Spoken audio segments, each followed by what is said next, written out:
Okay, I mean, this is more of a curiosity question as opposed to something related to what we're discussing. But being such a young parent at 17, how was it like? How did you raise this boy to where he is now?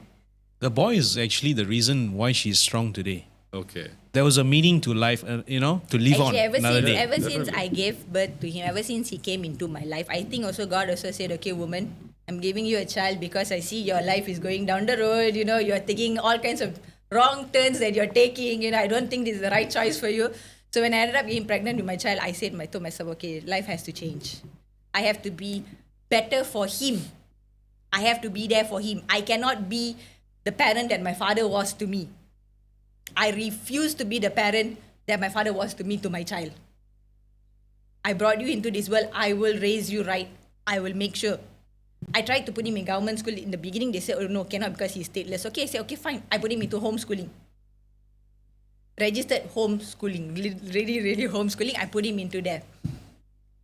Actually, sometimes when I sit down and think about it now, so I'm actually quite amazed. How did I end up putting him in there, paying for it? It was not cheap, putting a child into homeschooling, So, but I did it, we came back. I was in KL, right, when I was 15. So I came back to Penang when I was 20. My child was 3 years old at that time. Okay, so we came back to Penang. Again lah, like how I went to KL, I gave my father no choice. When I came back to Penang, I gave my stepmom no choice also. I told her I'm coming down to Penang with a child, By the way, that's how this whole interview happened as well. I was given no choice. I'm coming down from Penang.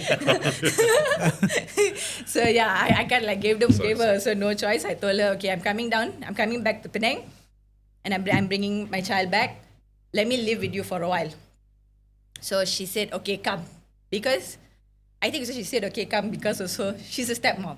I mean, she's a single parent. So she knows also there's difficulties. I only have one to raise. She had so many to raise also, you see.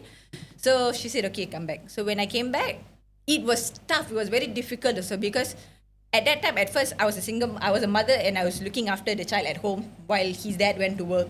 So me and my son we have never been separated from the time he was born. So then when I came back to Penang, I started looking for a job, and then both of us had separation issues. No, but interesting you say that. When you put him through homeschooling, right? That was after you came back to Penang. Yes. So that's how you paid for it. So how did you pay for it? I mean, what jobs did you do to raise?